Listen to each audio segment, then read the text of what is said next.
दोस्तों नमस्कार। दोस्तों हम लोग ज़मीन खरीदना चाहते हैं तो ज़मीन खरीदने से पहले हम लोग को क्या क्या चीज़ ध्यान देना चाहिए होता है, ये सारी चीज़ के बारे में आज हम लोग जानेंगे। और हर कोई जो है चाहता है कि ज़मीन जायदाद खरीदना और प्लॉट ज़मीन ज़रूर खरीदता है घर मकान बनाने के लिए या दुकान खोलने के लिए या फिर और भी बहुत सारे चीज़ों के लिए। हर किसी को जो है ज़मीन की ज़रूरत पड़ता ही है। तो ज़मीन खरीदने में बहुत सारे जो है कानून भी हैं, नियम हैं गवर्नमेंट के माध्यम से, तो वो सारी चीज़ें भी जानना चाहिए होता है। और क्या क्या चीज़ें की बरतना सावधानी बरतनी चाहिए, ये सारी चीज़ें भी होना जो आवश्यक होता है। दोस्तों एक ज़मीन के टुकड़े की खरीद में एक बने हुए घर खरीदने की तुलना में कुछ अतिरिक्त सावधानी बरतने की ज़रूरत होती है। और यहाँ पे उन चीज़ों की सूची में बहुत सारी चीज़ें किसी सौदा के अंतिम रूप देने के लिए पहले ज़मीन खरीदारों को चेक करना ज़रूरी होता है। क्योंकि दोस्तों हम लोग कई बार क्या होता है कि और थोड़ा बहुत तो अपना ज़मीन के नियम को भी जानना बहुत ज़रूरी होता है। और अगर आप जो है किसी भी फील्ड में आप उतर रहे हैं तो उसके बारे में कुछ थोड़ा बहुत पहले से ही आप जानकारी ले लें। उसके बाद ही जो है कहीं भी कुछ भी अगर इन्वेस्टमेंट करना चाहते हैं तो उस जगह पे आप जो है इन्वेस्टमेंट कर सकते हैं। तो ये सारी चीज़ें कानून रूल नियम जो हर जगह पे रहता है तो उस नियम को भी जानना जरूरी होता है। कानूनी नियम को जानना चाहिए होता है और सावधानियाँ बरतनी क्या क्या सावधानी बरतना चाहिए वो सारी चीज़ के बारे में थोड़ा बहुत जानना चाहिए होगा। और लेटेस्ट में क्या अपडेट रहता है वो भी जानकारी लेना चाहिए होता है। और जहाँ पे कुछ अतिरिक्त सावधानियाँ जो मैं आप लोग को बताने जा रहा हूँ उसको ध्यान से आप लोग सुन सकते हैं, समझ सकते हैं और जान सकते हैं। और आगे हो सकता है आपको आने वाले टाइम में ये सारी चीज़ें काफ़ी ज़्यादा हेल्पफुल साबित हो सकता है। तो ज़मीन खरीदते समय सावधानियाँ बहुत ही ज़रूरी होता है। और ज़मीन खरीदते वक्त टाइटल की जांच जरूर करें। टाइटल कहने का मतलब ये दोस्तों कि ज़मीन खरीदने के समय आपको ये देखना होता है कि सेल डीड अगर उनके पास सेल डीड है तो जैसे रजिस्ट्री कॉपी जिसे बोला जाता है तो वो रजिस्ट्री कॉपी उन्हीं के नाम से है या नहीं है, जो ज़मीन बेच रहा है उसके नाम से टाइटल है या नहीं है, उसके नाम और उसका आता पता एड्रेस जो जहाँ पे रहता है उसका एड्रेस सही है या नहीं है, वो चीज़ भी जांच करना बहुत ही ज़रूरी रहता है। और भी बहुत सारे जांच करना पड़ता है वाकई में उसमें नक्शा जो है कटा हुआ है कि नहीं, वो चीज़ें भी जांच पड़ताल करना बहुत ही ज़रूरी होता है। तो दोस्तों ये सारी चीज़ें आपको जांच करना होगा। और आप ये भी कर सकते हैं जहाँ पर जो सब रजिस्ट्रार ऑफिस होता है जो कि वो पंजीयक कार्यालय बोलते हैं, तो वहाँ पर उस दफ्तर में जाकर वहाँ पे वकील के माध्यम से आप सर्चिंग भी करवा सकते हैं। तो ये अगर आप करवाना चाहते हैं तो वो भी करा सकते हैं। और ज़मीन खरीदने के लिए कुछ पब्लिक नोटिस होता है, जैसे अगर मान लीजिए कि जैसे रूल के हिसाब से अगर देखा जाए तो ज़मीन खरीदने से पहले आपको क्या करना होगा।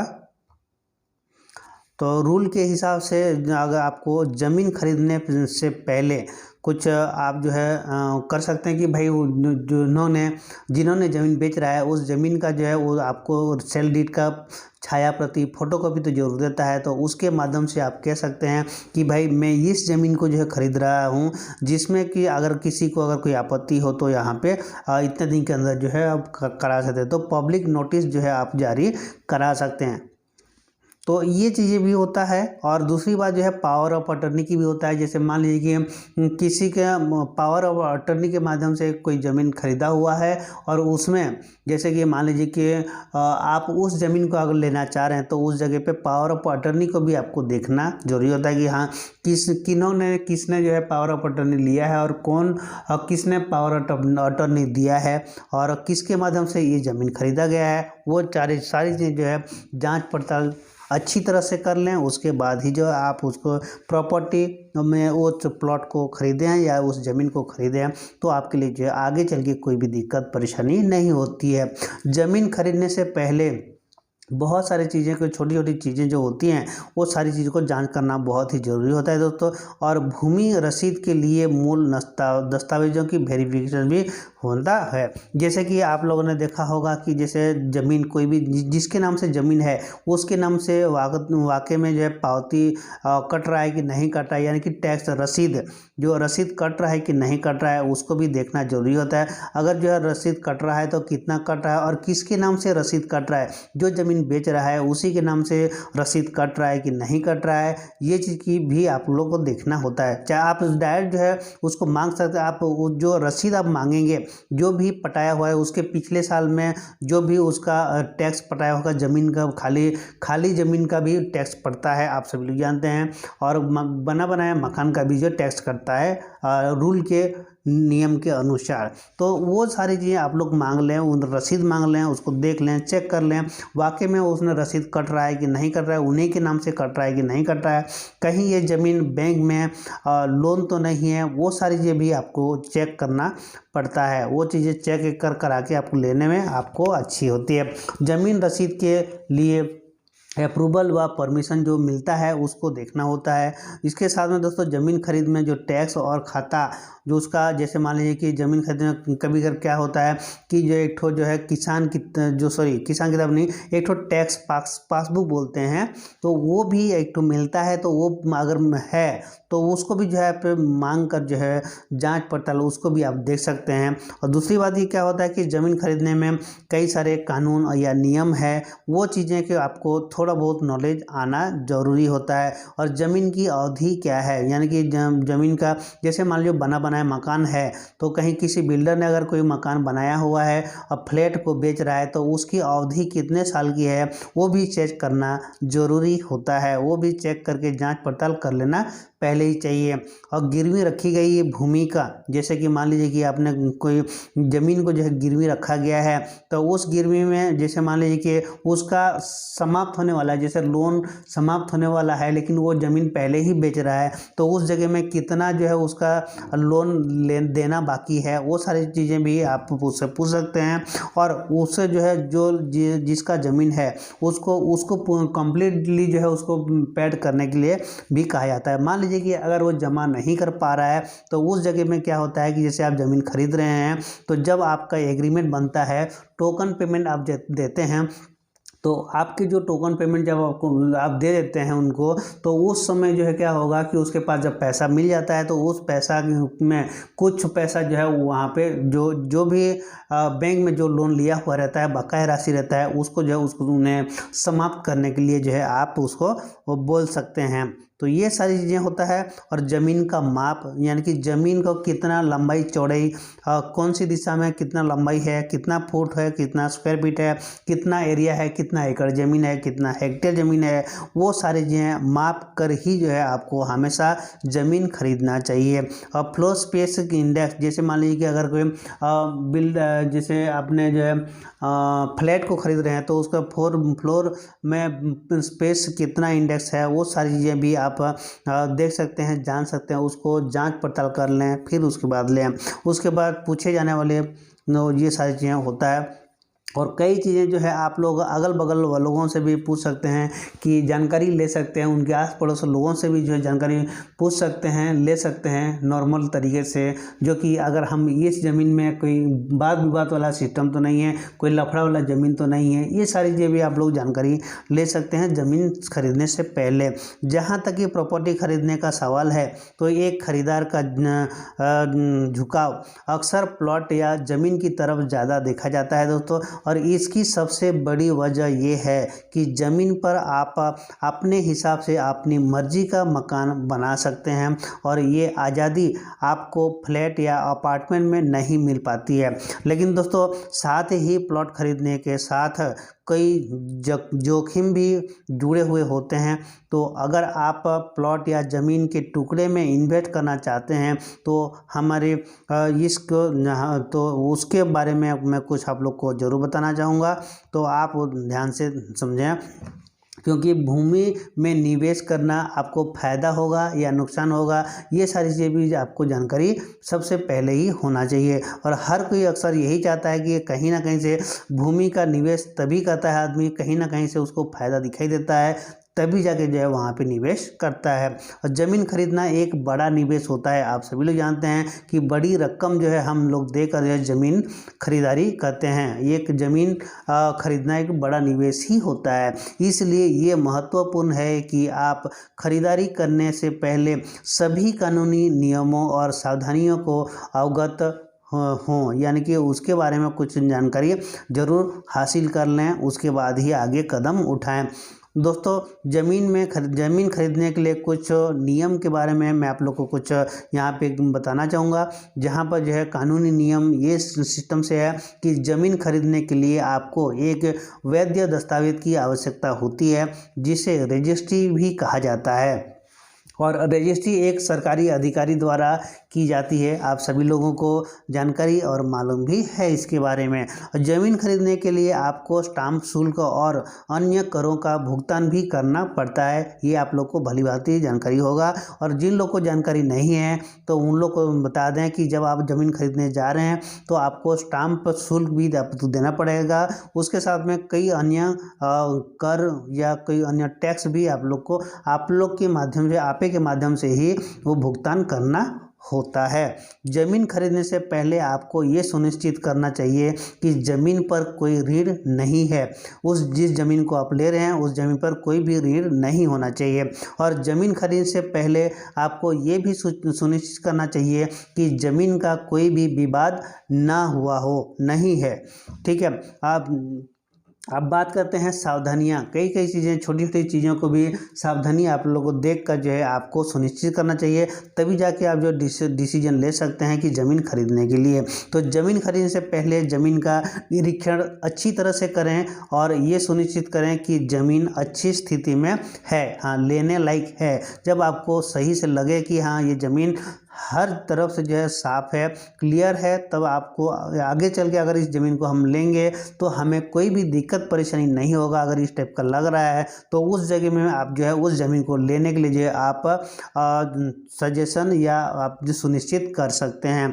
और ज़मीन खरीदने से पहले ज़मीन के दस्तावेज़ों की अच्छी तरह से जाँच पड़ताल कर लेना चाहिए, जिसे कि जो कि मैंने आपको पहले ही बताया, एक बार ऑलरेडी पहले ही बता चुका था, लेकिन फिर दोबारा मैंने इसको रिपीट कर दिया।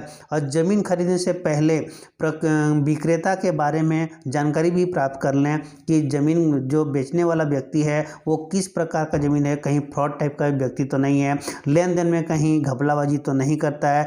वो सारी चीज़ें, वो अगर सही अच्छी ईमानदार टाइप का व्यक्ति है, अच्छे स्वभाव का आदमी है, तो ऐसे लोगों से ही ज़मीन खरीदने से आपको कोई भी दिक्कत नहीं होता है। ज़मीन खरीदने से पहले एक वकील का भी सलाह आप ले सकते हैं, जो वकील जो है ज़मीन से रिलेटेड संबंधित काम देखता है, वो ऐसी वकील से भी जो आप सलाह ले सकते हैं। ये भी अच्छी बात है।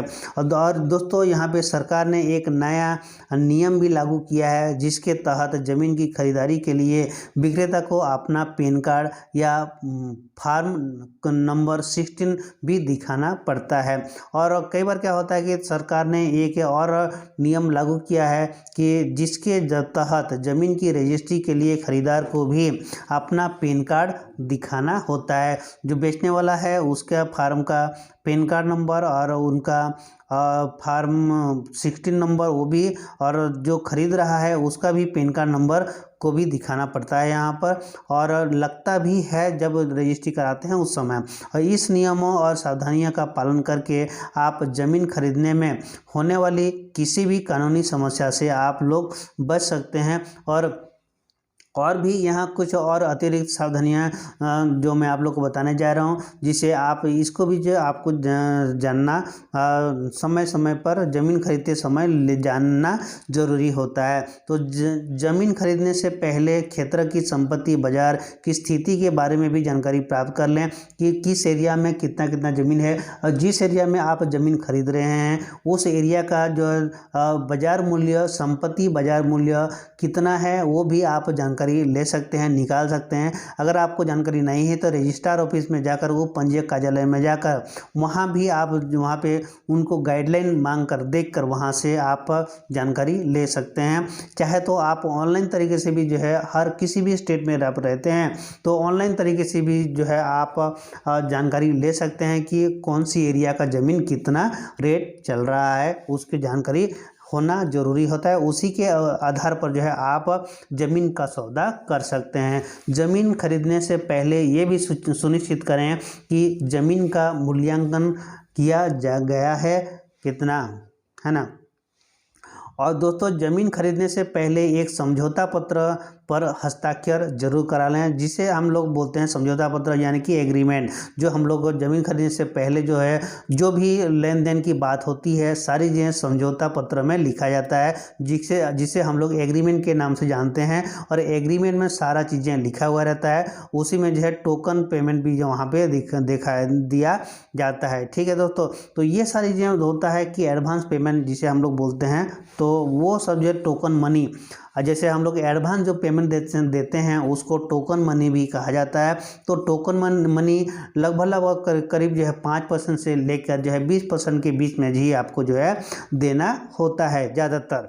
तो उससे अधिक भी होता है, आप लोग के डिसीजन के ऊपर डिपेंड पड़ता है, आप दोनों में किस तरीके से डिसीजन ले रहे हैं। लेकिन ज़्यादातर मैं सजेशन यही दूंगा, ये 5% से लेके आप 20% तक ही जो है आप टोकन मनी दें, यानी कि एडवांस पैसा दें एग्रीमेंट के समय। और ज़मीन खरीदना एक महत्वपूर्ण निर्णय है, इसलिए ये महत्वपूर्ण है कि आप सभी आवश्यक रिसर्च करें और सावधानी से बरतें। यानी कि ये सारी चीज़ जानकारी आपको पहले ही जो है जानकारी ले लें, उसके बाद ही जो है ये सब कदम उठाएं। ज़मीन खरीदते समय सावधानी, ज़मीन खरीदते वक्त टाइटल की जांच करना बहुत ज़रूरी है, जो कि हमने ऑलरेडी पहले भी बताया था। तो ज़मीन का टुकड़ा खरीदते वक्त ध्यान रखने वाली सबसे अहम चीज़ है कि आप उसके टाइटल की सही तरह से जांच कर लें। खसरा नंबर, रकबा, कितना एकड़ है, कितना एरिया है, और ये ज़मीन किसके नाम से है, उनका एड्रेस, आता पता ठीक है या नहीं है, उनका रसीद कट रहा है कि नहीं, टैक्स रसीद कट रहा है कि नहीं, कितना साल से टैक्स रसीद कटा हुआ है, पटा है, और कितना साल के से जो है पटा हुआ नहीं है। अगर नहीं पटा है तो उनको विक्रेता से जो है वो भी पटवा लें, यानी कि उसको जमा कर, मतलब टैक्स पेड कराने के लिए कह सकते हैं, और वो कराने के बाद ही जो है आप उस ज़मीन को खरीदी ले सकते हैं। इसका मतलब है कि आपको ये मालूम होना चाहिए कि जो शख्स आपको ज़मीन बेच रहा है वही प्रॉपर्टी का असली मालिक है और उसके पास ही सारे अधिकार है। सलाह दी जाती है कि आप किसी वकील के पास जाएं ताकि सेल डीड और प्रॉपर्टी टैक्स की रसीदों की जांच करवाकर वेंडर की टाइटल कंफर्म होने के का सर्टिफिकेट हासिल किया जा सके, जो कि सर्च रिपोर्ट के माध्यम से आपको मिल जाती है। आमतौर पर ज़मीन के दस्तावेजों की जटिलताओं और संपत्ति के अधिकारों का दावा करने में शामिल सीमाओं को ध्यान में रखते हुए पिछले 30 वर्षों के लिए जो है आप टाइटल का पता लगा सकते हैं, जो कि आप रजिस्ट्रार ऑफिस या सब रजिस्ट्रार ऑफिस में 30 वर्षों के लिए जो है आप सर्च बनवा सकते हैं, जिसे सर्च रिपोर्ट बोला जाता है। तो वो वकील के माध्यम से ही किया जाता है। वकील कौन लोग वकील करते हैं? जो वकील लोग जो है ज़मीन से रिलेटेड काम देखते हैं, उन्हीं लोग वकील के माध्यम से उसको सर्चिंग करा सकते हैं। ठीक है, तो वो चीज़ें जांच पड़ताल आप करा सकते हैं, और ये सबसे बेटर तरीका होता है। और दोस्तों, आप उपहार बिले के बारे में भी सब कुछ होना चाहिए, तो जिससे कि मैं सब रजिस्ट्रार के दफ्तर में खोज करने का ज़रूरत होता है। तो वही चीज़ होता है कि ये खोज अधिग्रहण के लिए जाने वाली भूमि के संबंध में लेन देन, कर्मों के माध्यम से स्वामित्व में परिवर्तन और इनकम्बरेंस यानी कि कानूनी वाकया जो कि दर्शाती है सब रजिस्ट्रार डीड रजिस्टरिंग अथॉरिटी के दफ्तरों में खोजों को पूरा करने के लिए हर राज्य की एक अलग पद्धति होता है। और उदाहरण के तौर पर जैसे कि बेंगलोर में या सब रजिस्ट्रार इंक्रीमेंट सर्टिफिकेट यानी कि जैसे सर्च रिपोर्ट जारी करता है, जबकि महाराष्ट्र में सब रजिस्ट्रार ऑफिस में मैनुअल खोज करने के लिए अनुभवी एक वकील या सख्त रिपोर्ट जारी करता है।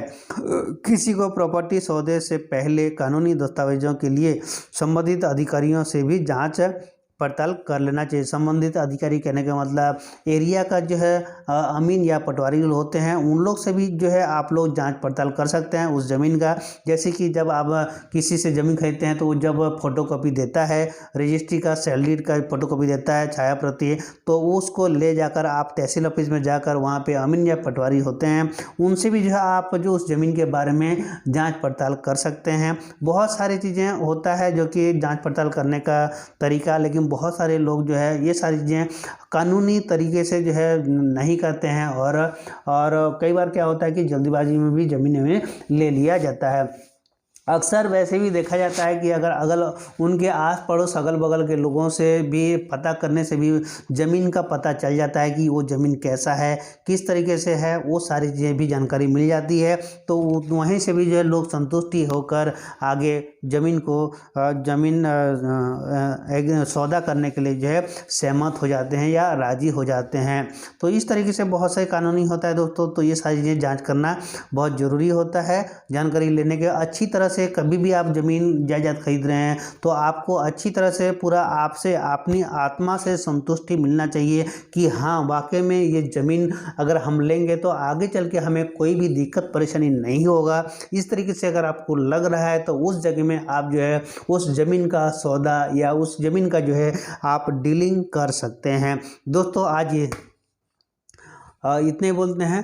तो आप लोगों ने सुना जाना कि ज़मीन को हम खरीदने से पहले किस तरीके से जांच पड़ताल कर सकते हैं, इसके बारे में आप लोग को जानकारी मिला इस वीडियो के माध्यम से। आप लोगों को अगर अच्छा लगा होगा तो ज़रूर जो है एक लाइक कर दें। साथ में दोस्तों चैनल में नए हैं तो इस चैनल को सब्सक्राइब करके रख रहे हैं ताकि आने वाले टाइम में आप लोग को और भी बहुत सारा वीडियो मिल सके। आज के लिए इतना ही।